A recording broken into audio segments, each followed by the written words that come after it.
nel cuore del montane ghiacciate, del Klondike, nell'inverno brutto del 1897.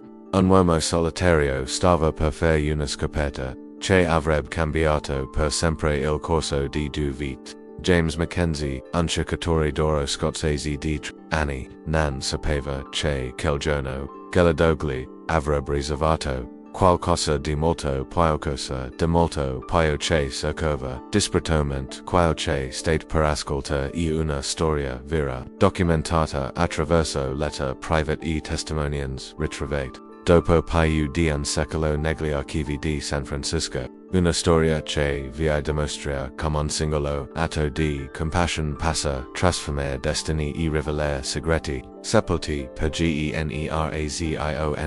Se amate la storia authentica che toccano il cuore e rivelano la forza straordinaria dell'intimo umano sia nel posto giusto, iscrivetevi al canale e attivate la campanella perché ogni settimana vi porta racconti incredibili come questo, accuratamente ricercati per farvi vivere emozione via laciate unlike se credite a voi nel partir della passione. Ora permettetemi di portarvi indietro nel tempo, in un mondo di neve e solitudini dove tutto ebbe in la cosa all'oro del Klondike del 1896 rappresenta uno degli eventi più straordinari della storia nordamericana quando venne annunciata la scoperta di enormi giacimenti oriferi lungo il fiume Klondike nel territorio dello Yukon canadese. Oltre 100.000 persone da tutto il mondo abbandonarono la loro vite per inseguire il sogno della ricerca immediata. Tuttavia la realtà che questi aspiranti milionari trovarono fu ben diversa del fantasy direct che li avevano spinti verso il nord. James Mackenzie era arrivato nel Klondike nell'estate del 1897, ma la sua storia iniziava molto prima nel Brumos Highlands Scozzese nato a Glasgow nel 1863.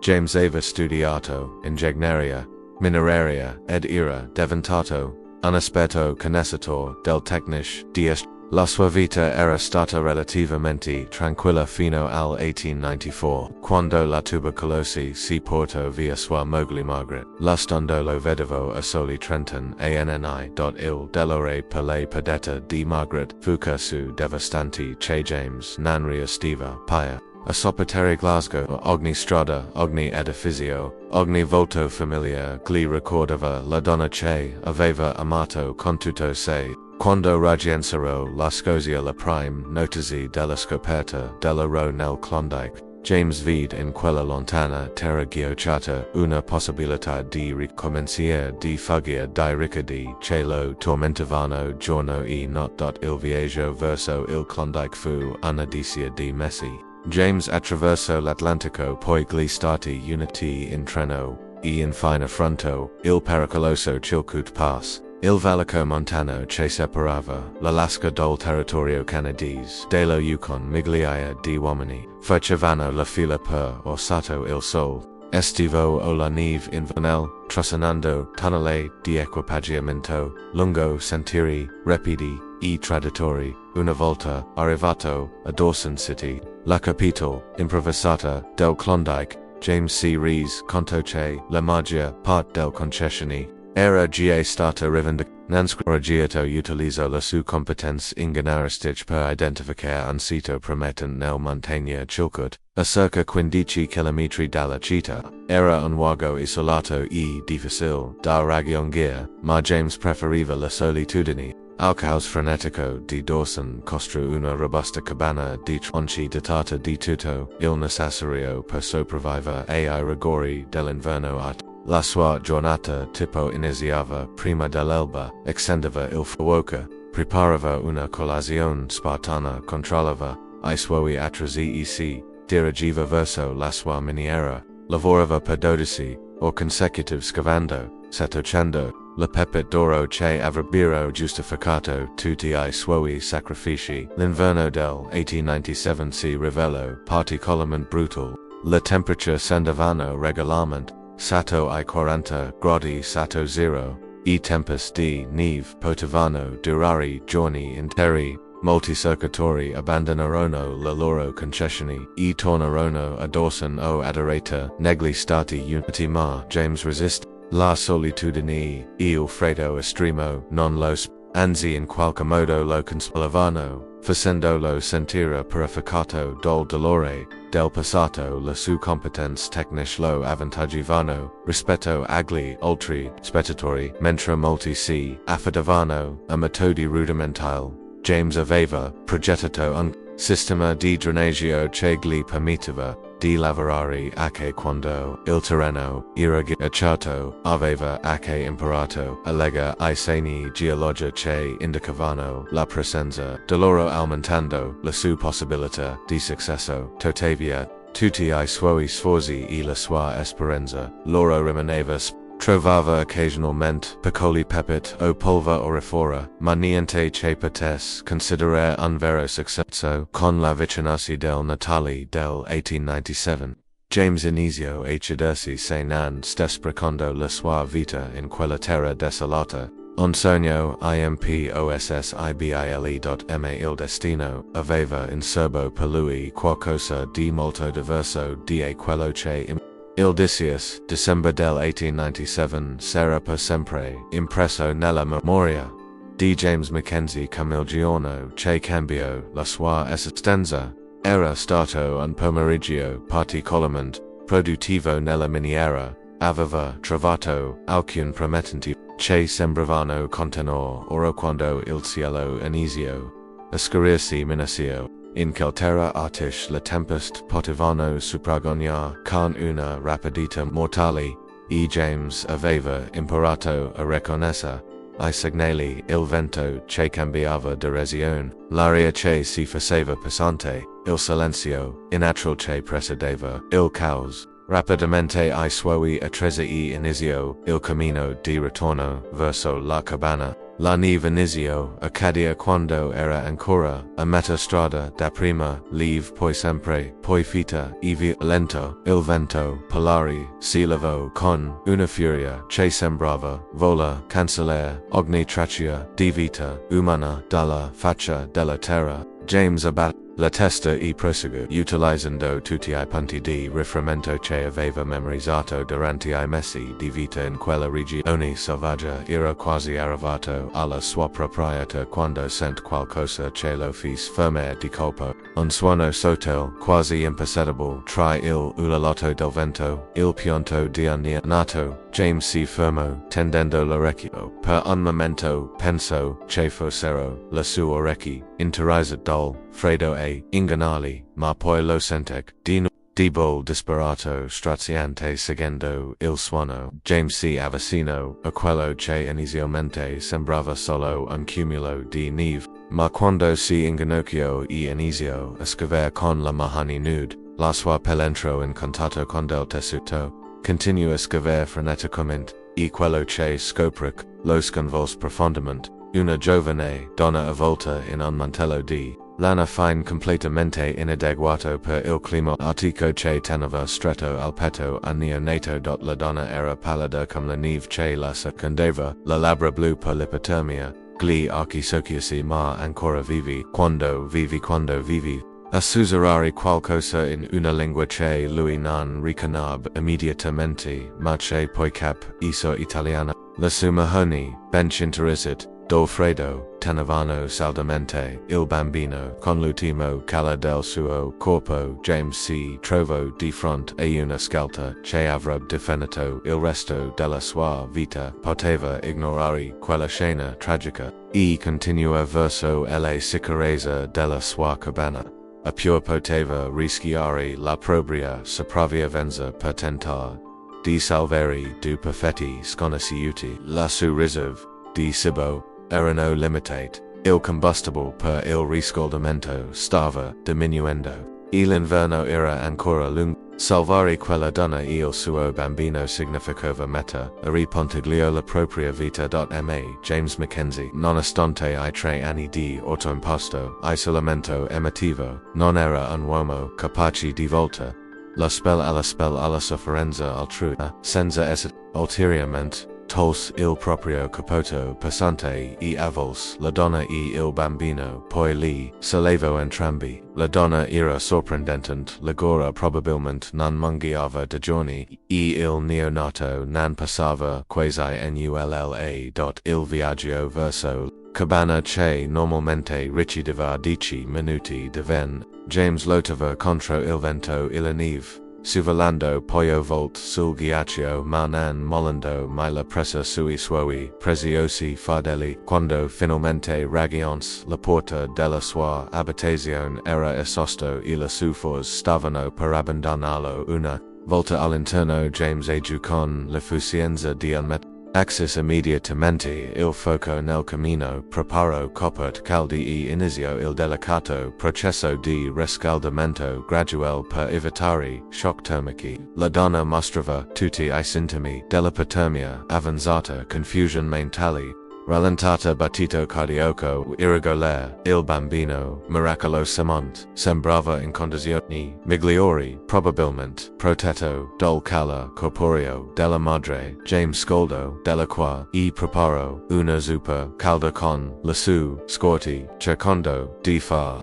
ingerire qualche cucchiaio di liquido alla donna Nel frattempo, il neonato aveva ricominciato a piangere un suono che, in quel circostanza era musica per le orecchie di James. Perch significava che era vivo e relativamente in salute durante tutta la notte. James vegliò sui suoi inaspettati. La donna alternava momenti di lucidità e periodi di delirio durante I quali mormorava parole in italiano che lui non comprendeva. Occasionalmente pronunciava nome Lorenzo, Giovanni, Marco. A volte piangava silenziosamente, alta volte stringeva il bambino al petto con una forza disperata. All'alba del 18 dicembre la donna aprì completamente gli occhi per la prima volta. I suoi occhi erano di un marrone profondo, pieni di dolore ma anche di una determinazione che impressionò James. Le lo guardò per lunghi secondi, poi sussurrò in un inglese accented ma chiaro grazie. Mi avete salvato la vita. James annui, sentendo per la prima volta, dopo anni, un calore al petto che non aveva nulla a che fare con il fuoco del camino. Come vi chiamate? Generalmente la na rispose lei la voce ancora debole ma poi stable. Elena Rossetti Benedetti. E questo è mio figlio Marco.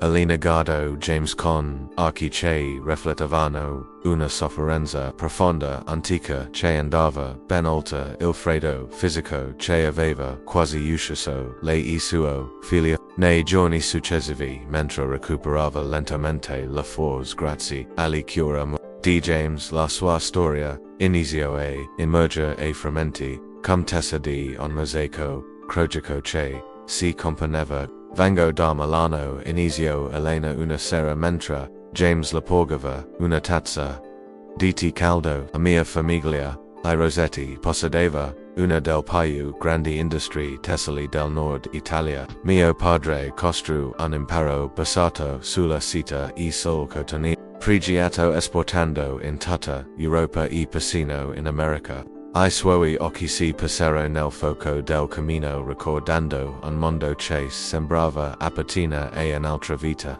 A 24 anni sposai Lorenzo Benedetti, un giovane imprenditore di San Francisco che era venuto in Italia per stringere accordi commerciali con mia famiglia. Lorenzo era affascinante, colto, apparentemente innamorato tanto di me del prospettive di affari che la nostra union rappresentava. Elena spero accarezzando dolcemente I capelli del piccolo Marco che dormiva tra le sue braccia. James ascoltava in silenzio, intuendo che questa donna aveva bisogno di la sua storia tanto quanto lui aveva bisogno di era da anni che non conversava così intimamente con un altro essere umano e la presenza di Elena e Marco stava riempendo un vuoto nella sua anima che non sapeva nemmeno di avere. I primi 2 anni di matrimonio furono felici, continuò Elena. Lorenzo mi portò in California, in una bellissima villa a Nob Hill. San Francisco era una città in rapida crescita, piena di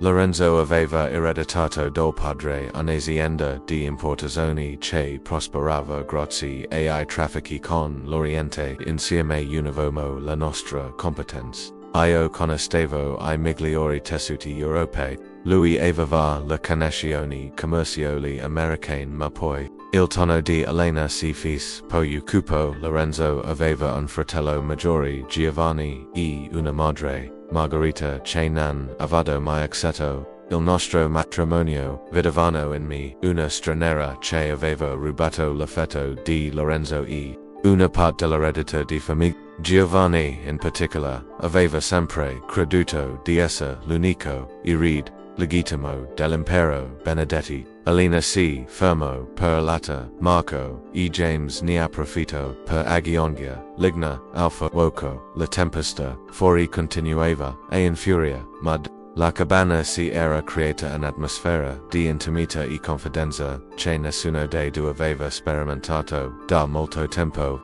Tutto cambiò quando rimasi incinta di Marco riprese Elena la voce che si faceva poetessa. Lorenzo era estasiato all'idea di diventare padre e desideroso di modificare il suo testamento per esserci il futuro bambino fossimo protetti. Quello fu il suo errore fratello. James si accorse che le mani di Elena tremavano leggermente mentre raccontava una sera di ottobre. Lorenzo tornò a casa dopo una cena d'affari. Si sentiva maldiceva di avere lo stomaco insubuglio. Pensai fosse qualcosa che aveva mangiato, ma durante la notte le sue condizioni peggiorò. Chiamai il medico, ma Lorenzo morque tra le mie braccia prima che potesse arrivare le lacrime iniziarono a scendere lungo le guance. Elena, il dottore disse che era stato un attacco cardiaco improvviso, ma io sapevo che Lorenzo aveva solo 29 anni ed era in perfetta salute. Tuttavia, ero una vedova incinta, sola in un paese straniero. Ci avrebbe creduto ai miei sospetti. James si avvicinò e posò delicatamente una mano sulla spalla di Elena. Cosa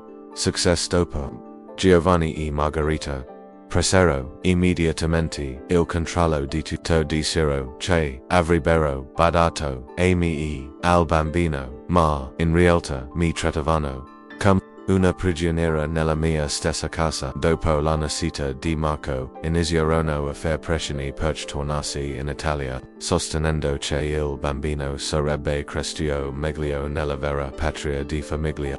Elena tirò fuori dalla sua borsa di pelce James aveva salvato insieme a loro dalla neve alcuni documenti inglesi accuratamente pagati. Ma una notte fragando nello studio di Lorenzo alla ricerca di ricordi personali feci una scoperta terribile. Nascosto dietro un quadro trovai una cassaforte di cui ignoravo l'esistenza. All'interno c'erano questi documenti. Con Mahoney, Elena mostrò a James una serie di card, il testamento originale di Lorenzo, alcune lettere scritte di pugno di Giovanni, i registri bancari detectati. Il testamento nominava chiaramente me e qualsiasi nostro futuro figlio comunici, eredi dell'intera fortuna Benedetti, ma Giovanni aveva prodotto un testamento falsificato che mostrava tutto a lui, sostenendo che quello era vola finale di Lorenzo. James esaminò I documenti alla luce del fuoco, accendenza essa un esperto legale poteva vedere la differenza nella calligrafia e nella carta e queste lettere. Corrispondenza tra Giovanni e un uomo di nome Sullivan, evidentemente un esperto in documenti falsificati. Giovanni pagò $5,000 per creare il testamento, fasullo e altri documenti che provessero la mia mentale come madre straniera. La voce di Elena si caricò di amarezza, ma la cosa più terribile in quest'ultima lettera dove Giovanni ammet di aver risolto il problema Lorenzo una volta per tutte. James sentec un brivido per la scena sta dicendo che che Giovanni ucci suo fratello st. Probabilmente veglio, e quando si accorse che io stavo diventando sospettosa, iniziò a pianificare di eliminarmi, anch'io facendolo sembrare An incident o un suicidio dovuto al dolore per la perdita del marito. Alina Gardo il piccolo Marco che dormiva bitamente. Ignoro del pericolo che aveva corso fin dalla nascita.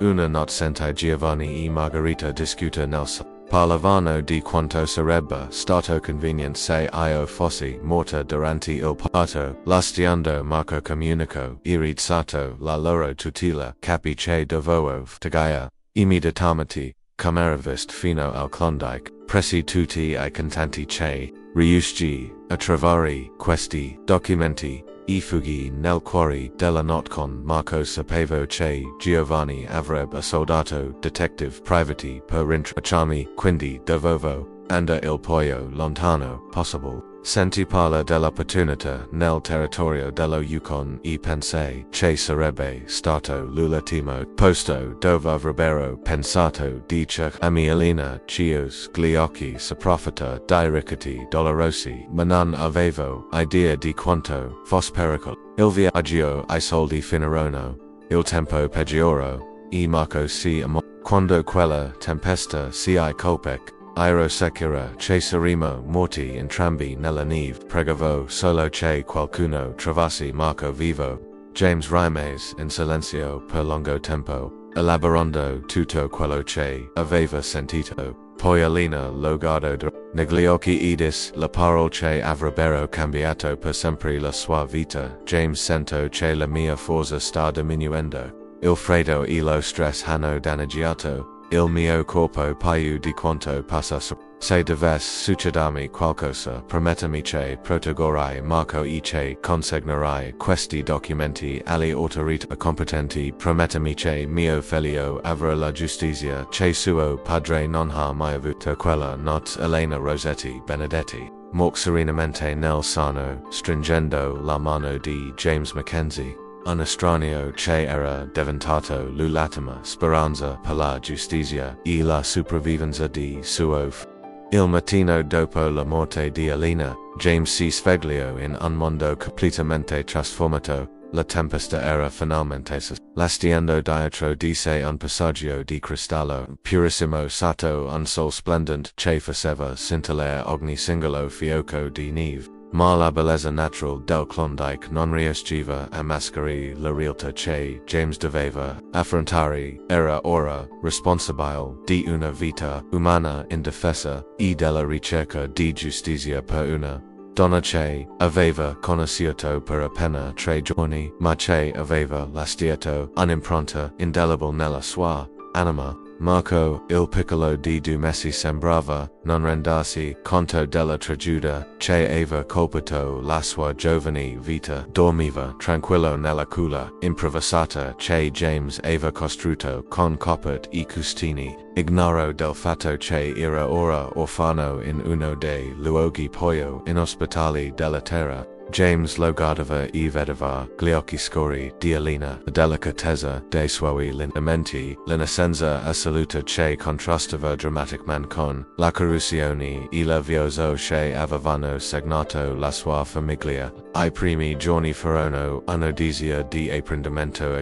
James Mackenzie, ingegno minerario scozzese, abituato alla solitudine e al lavoro fisico pesante, dove trasformarsi improvvisamente in una figura materna. Imparò a preparare il latte diluendo quello in polvere che teneva per il tè, a cambiare pannolini fatti con stracci puliti, a riconoscere I diversi tipi di pianto del bambino e a rispondere di conseguenza. Durante le lunghe insani mentre culava, Marco o lo nutriva alla luce del camino. James esaminava ripetutamente I documenti che Alina gli aveva affidato. Il testamento originale di Lorenzo Benedetti era chiaro e inequivocabile. Alina come principal beneficiaria e qualsiasi figlio nato dal loro matrimonio come erede universale dell'intera fortuna di famiglia, che includeva non solo l'azienda di importazione ma anche proprietà immobiliari, investimenti bancari e una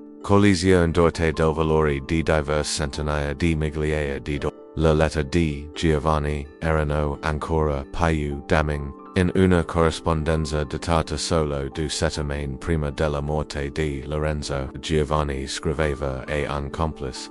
Il problema con mio fratello diverso risolto prima che completi I documenti legali che rovinarebbero I nostri piani. Alina egia abbastanza sospettosa e se Lorenzo dovesse vivere abbastanza a lungo per registrare ufficialmente la modifica al testamento per durimo tutto James Nan era un uomo particolarmente religioso ma leggendo quelle parole senza una rabbia giusta che bruciava nel suo petto come carbone. Lorenzo Benedetti era stato assassinato dal proprio fratello per vendetta. Elena era stata costretta a fuggire per proteggere la vita del figlio. E ora Giovanni Benedetti stava probabilmente vivendo una vita di lusso a San Francisco di aver eliminato tutte le minus al suo potere ma James aveva a paura, era un semplice cercatore d'oro senza connessione legale o sociali, come poteva sperare di confrontarsi con una famiglia ricca e potente come I Benedetti. Giovanni aveva già dimostrato di essere disposto a usare per proteggere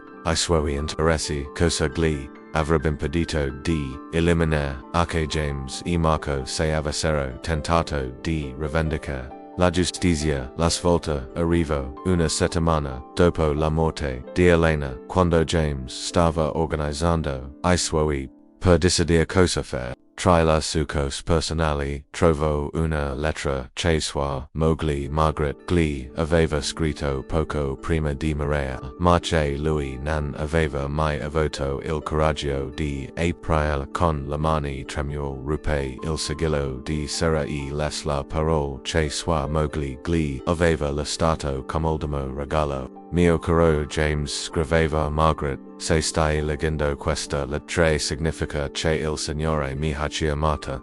Assai prima di quanto sperassimo so che il dolore della mia perdita ti sembra insupportabile e conosco abbastanza bene il tuo carattere per sapere che sarai tentato di chiuderti in te stesso e di fuggire dai ricordi che condividi. Ma ti prego, amore mio, non permetta che il dolore trasformi il tuo cuore generoso in una prigione di solitudine. Dio ha bisogno di uomini buoni in questo mondo, e tu sei uno dei migliori che io abbia mai conosciuto. Se dovesse capitarti di incontrare qualcuno che ha bisogno della tua compassion e della tua forza non volta la spell, a volte salvare un'altra. Un'altra anoma è l'unico modo per salvare la propria. James pianse per la prima volta dalla morte di Margaret, ma non erano lacrime di disperazione, erano lacrime di comprensione, di accettazione di una pace che non provava da anni. Era come se Margaret stessa gli stesse dicendo che salvare Elena e prendersi cura di Marco non era solo un dovere morale, ma il sentiero verso la sua stessa redenzione. Quella notte, James prese la decisione più importante della sua vita. Avrebbe abbandonato la sua ricerca dell'oro, avrebbe lasciato il Klondike e avrebbe viaggiato fino a San Francisco per assicurarsi che Marco ricevesse la giustizia e l'eredità che gli non importava quanto fosse pericoloso o difficile. Aveva fatto una promessa a una donna morente, e James Mackenzie era un uomo di parola. I preparativi per il viaggio richiesero settimane di pianificazione meticolosa. James dovette vendere I suoi attrezzi da miniatura e la maggior parte del suo proprietà per finanziare il viaggio. Comprò provviste per il lungo tragitto vestiti più caldi per Marco. E soprattutto studiò ogni possibile percorso verso la California.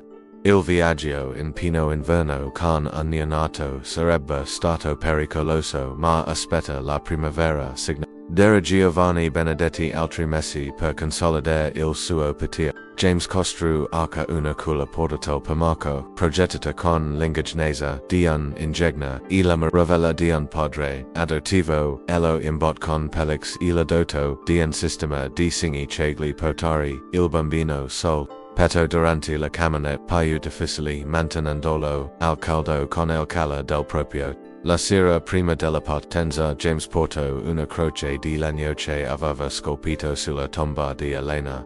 aveva scelto un posto bellissimo su una collina che dominava la valle, con vista sul montane, che Alina nan avrebbe ma poi visto ma che ora vegliavano sul suo riposo Alina dis, James, inginocchiendosi sala ni fresca, ti prometto, che tu, figlio cristiera sapendo chi era sua madre, e quanto era coraggiosa, ti prometto che Giovanni Benedetti pagherà per quello che ha fatto, e ti prometto che Marco avrà tutta la opportunità, che suo padre voleva. Il vento del montagni sembrò sussurrare una risposta, e James si alzò sentendosi più determinato che mai l'oro del Klondike gli era sfuggito, ma aveva trovato qualcosa di infinitamente più prezioso, uno scopo, una famiglia, e la possibilità di fare la differenza nella vita di una All'alba del 15 gennaio 1898, James Mackenzie lasciò per sempre la montagna del Klondike, portando con sé Marco Benedetti e la determinazione di restituire giustizia a una famiglia distratta dalla vita non sapeva ancora che il via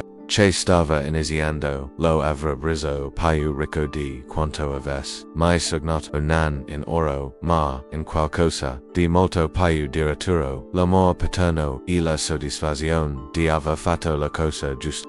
Il viaggio di James e Marco attraverso il territorio selvaggio del Nord America occidental fu una epopea di resistenza umana che sarebbe rimasta leggendaria negli anni del grandi migrazioni partendo dal Klondike in pieno inverno significava affrontare temperature che potevano uccidere un uomo in pochi minuti attraverso territori abitati da orsi e lupi e navigare attraverso passaggi che cambiavano senza previso da boschi fitti a praterie desolate. James aveva pianificato il percorso utilizzando tutta la sua competenza in ignorare stitch in vis di tentare la rota diretta attraverso la montagna rossio che sarebbe stata suicida con un neonato scalzt un itinerario più lungo ma più che seguiva inizialmente ai fumi ghiacciati verso est e poi pagava verso sud attraverso la praterie canadici per infine dirigirsi verso ovest attraverso gli stati americani. Ai primi giorni furono ai piedi facili Marco che non aveva ancora 3 mesi reagiva male ai cambiamenti di temperatura e all'instabilità del viaggio piangeva però rifiutava il latte e James spesso doveva fermarsi per accendere un fuoco e riscaldare il bambino. Durante una notte particolarmente fredda vicino al fiume con la temperatura di Marco salk pericolosamente e James pensò di perdere anche lui. Come aveva perso Alina fu allora che incontrò un gruppo di nativi americani della tribù Guige che stavano viaggiando verso i loro terre di caccia. Il capo del gruppo un uomo anziano chiamato Tizia riconobbe immediatamente Tizia riconobbe immediatamente febbre infantile e intervenne con una saggezza medica tramandata da generazioni, utilizzando estratti di corteccia di salis e alta herb locali, una medicina che riduce la febbre di Marco nel giro di 2 giorni. Questo bambino non è tu dis Tizia e James in un inglese stentato ma comprensibile, ma il tuo spirito lo protegge come un padre. Gli spiriti dell'acqua e del vento vedono la purezza del Tuesday intenzione. James e Marco per quasi 2 settimane insegnando gli tecnici di sopravvivenza artica che non aveva imparato nei libri di ingegneria. Gli mostrarono come costruire rifugi temporanei che conservavano il calore corporeo, come riconoscere i segni del tempo che cambiava e soprattutto come preparare cibi nutrienti per un neonato utilizzando risorse naturali. Quando finalmente si separarono Tizia regalò a James un amuleto